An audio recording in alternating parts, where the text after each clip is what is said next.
Good morning, students. Hope the monohybrid cross is clear to you all. Today let us see what is test cross. So the crossing the F1 individual with recessive parent is known as test cross. Crossing the F1 individual with recessive parent is known as test cross. Now you know what is F1 generation. If there is parent, so here is the parent 1 and 2, right? They will produce the gamete and the offsprings which are produced from these, the offspring which are produced from this, immediately you call it as F1 generation. These offsprings are F1 generation and these are the parents. Now, if you are going to cross the offspring here, one of the offspring with its recessive parent. So among this, the recessive parent will be crossed with the offspring. That you call it as a test cross. Now, what is the purpose or significance of doing test cross? It is done to find the genotype of unknown. See, genotype meaning you know that phenotype is the physical appearance of organism. As soon as you look at the organism, you can understand the physical appearance. But genotypic meaning we are talking of the genetic makeup of an organism. You cannot know the genotype just by looking at the organism. So now, how to identify the genotype of an unknown organism? To do that, we are going to take the test cross. So to understand this, we'll just recall whatever we have talked regarding the gene and allele. So I told you there will be the chromosomes are always in pair. In the offspring, this is one chromosome and this will be the another chromosome, and these two forms a pair, and we call this as homologous chromosome. Right? The chromosome always exists as pair, and these two pair are called as homologous chromosome. Among homologous chromosome, one will be from the father, paternal, and one more will be from the maternal. And these two are homologous, meaning they will be identical. I told you, if there is a gene here in this region, if there is a gene which is responsible for producing a insulin protein. Clear? Let us take, here is a gene which is responsible for producing the insulin. On the maternal chromosome, that is which has come from the maternal, on the same location you will find the gene which is similar to this. Again, this gene also responsible for coding the protein, insulin. If there is one more gene located here which is responsible for giving eye color, you will see gene exactly at that here also on the same location which is also responsible for giving the eye color. Clear? So these are regarding the gene, and I told you if I say one gene, there will be alternative form and you call them as allele. The alternative forms you call them as allele. In a monohybrid cross also, what we did is, here let us take, here is one more gene which is responsible for giving the height of the stem. Again, you can see here also there is a gene. This gene is responsible for giving the height of the stem. And this was responsible for producing insulin. Here also this is same. If this is height, this will also be height. If this is eye color, this will also be eye color. Now, one gene, this is one gene, but as an alternative form. So here, two alleles are. In case of height, if I take, height is a character which is given by one gene. Here if I say this is one and this is second gene and third gene. So this second gene which here You can see that is responsible for giving the height. And what are the two alleles we have written? One form it can be tall, and one more thing is it can be dwarf. Either it can be tall or it can be short. If I represent tall as capital T, you can represent dwarf as D also, but in order to avoid the confusion, we are taking a small letter of this. It is small t. Clear? If there is two color like black and blue, if I say black is dominant, if I represent black in capital B, here the recessive one will be written in the small b. Like this, right? If I take red and white, if here red is dominant, I will represent the dominant one in the capital R, and the recessive one will be written in the small r, not W. You can write, but I told you it will lead to confusion. So to avoid that, we are writing. So it indicates dominant, and this will be the recessive form. Got? Now these are the allele. So now what are the possibility? See, if I say this is homologous chromosome here, one possibility is on this it can be capital T. On this either it should be capital T or small t. So I will take it as small t. So this is one possibility. That is one chromosome will have capital T, one more will have the small t. And what is the second possibility? On the homologous chromosome here you can find capital T. On this also you can find same capital T here. So this is second condition. Third possibility is on one chromosome it can be the small t, on the other chromosome also it has small t. Therefore possibility is small t, small t. There is fourth possibility. Fourth possibility is nothing but here it can be small t, and on the other side it can be capital T. That is small t and capital T. But we will consider these two as same. Even if it has written capital T small t or small t capital T, these two conditions are same. So totally there are three possibility of these alleles to be present in the offspring. Clear with this much? These concepts are very important. Now, if you look at these three, here since capital T is present, the tallness is a dominant character. Therefore, this plant will be tall. Here, both are dominant. Therefore, this will also be tall. And here, since there is no capital T present at all, it has a recessive form. This plant will be dwarf. So this, as soon as you look at a plant, you can say whether it is a tall plant or a short plant. So that is the phenotype what you are going to say. What you said was the phenotype. But if you carefully observe here, both the plants are tall. The morphological appearance is tall, but the genotypes are different. This is having capital T, small t. This is capital T and capital T. So this is called genotype. What I mean to tell you is, as soon as you can see the plant, you can judge whether it is a tall or a dwarf. That is, you can know the phenotypic characters. But to know the genotype, it is difficult, because in this case both looks tall, but both are not same. Their genetic makeup has different. This chromosome is like this, and here in this case the chromosomes are this way. How to know this genotype? Whether it this, or how to know this? To know the genotype and an unknown organism, as soon as you see the plant, you cannot know what is a genotype, right? Some further experiments has to be done. So that is called as test cross. So test cross is done in order to find the genotype of unknown, whether it is homozygous or heterozygous. See, what is homozygous? If it is capital T, small t, these two conditions are called as homozygous. Why? Because the same alleles are present here.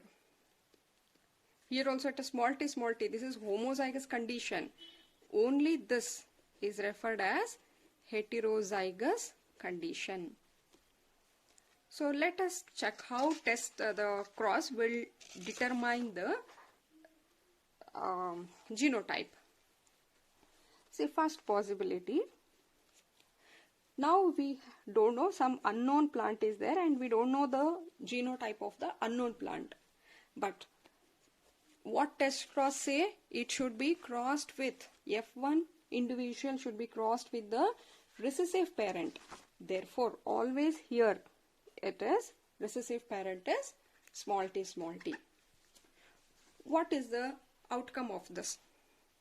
We don't know what is allelic form, but whatever might be, they will get split like this. Here it is known one, therefore it is small t and small t. Now what is the possibility? This should fuse with this one, therefore it is this.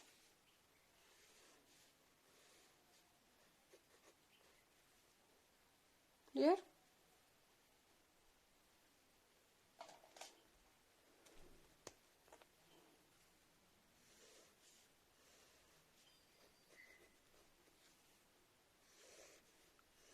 This is the fourth possibility. Now we don't know the genotype still, but I can tell the phenotype here. When you cross this, if you find all offsprings are tall, if you get all tall, that is 4:0, that is 4 tall and 0 dwarf. This ratio indicate that unknown, what here it is, the unknown is, this ratio indicates that the unknown is homozygous dominant, meaning here it is capital T and capital T. That is why when I split you get capital T, capital T. Here it is all T, T. So the phenotype here is tall. Second possibility is, again it is unknown, you are crossing with the recessive parent. What are the gametes here?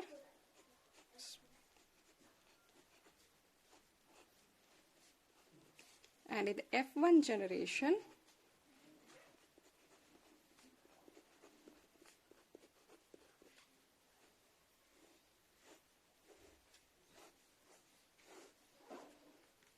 now phenotype you can see.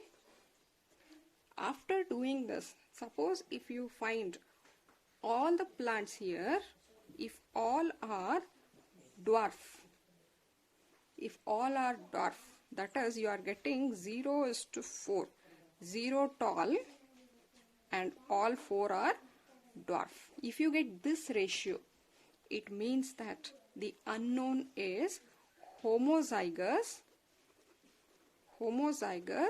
but it is recessive. Now try to fill recessive, meaning it should be small t, small t. The unknown we have found like this.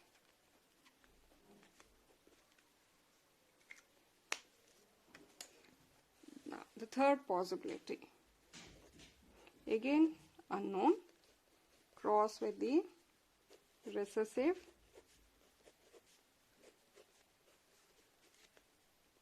What are the gametes found?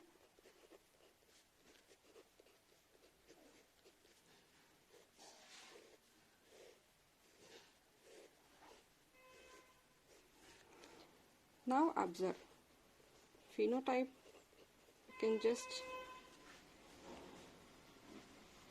know. If here in this case, if there is tall versus dwarf, if you find 2 tall and 2 dwarf, if the ratio is 2:2, this indicate that the unknown is heterozygous in nature. Heterozygous, that means it should be capital T and small t. Now see, if you split, you will get the gametes will be, one chromosome will have capital T allele and other chromosome will have small t allele. Crossing this, you will get capital T, small t, small t. So these two are the tall, and here these two will be the dwarf plant. This is how you decide whether it is homozygous or heterozygous. Clear? If ratio is, the phenotypic ratio is 4 tall and 0 dwarf, it is homozygous dominant. If the ratio is 0:4, that is 0 tall and 4 dwarf, then it is again homozygous, but it is a recessive condition. If you get F1 ratio 2:2 equal, then 2 tall and 2 dwarf, it means this is heterozygous condition. This is how you are going to decide. You can try to fill. What happens if both are small t, small t? The F1 should show all dwarf plant.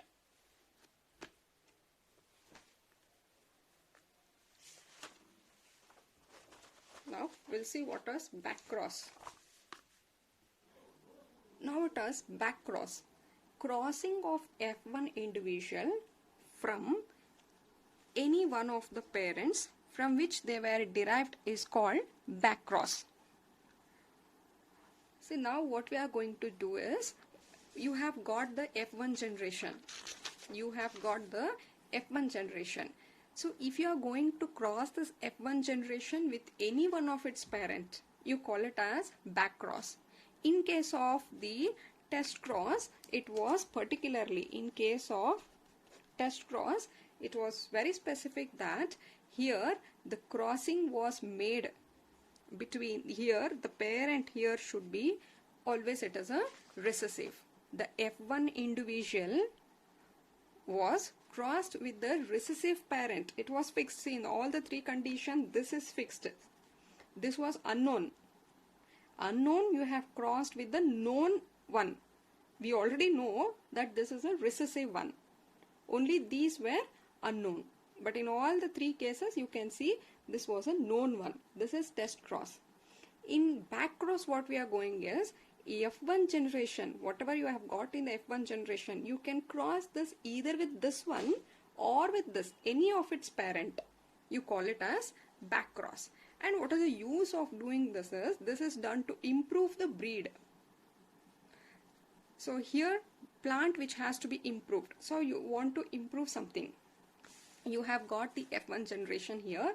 You want to just improve some more quality of this. So what you are going to do is take this, and now what character you wanted, whether that character is present here or here. So that one you select and make it to cross. So that is back cross. The plant which has to be improved will be crossed with one of its parent. It can be any one of its parent. So now crossing of these two will give F1 generation all tall dominant. It is called back cross. They can ask you what is test cross is important, and also they can ask you what is the significance for 2 marks.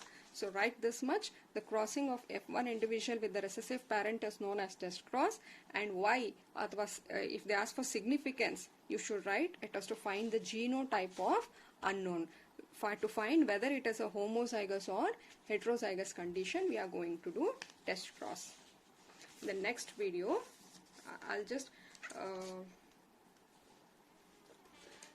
let's complete a small portions only. In the next video, I'm going to take this incomplete dominance. There are certain variations from Mendelian principle which do not follow the Mendelian rules. So let us see what are the exceptional cases.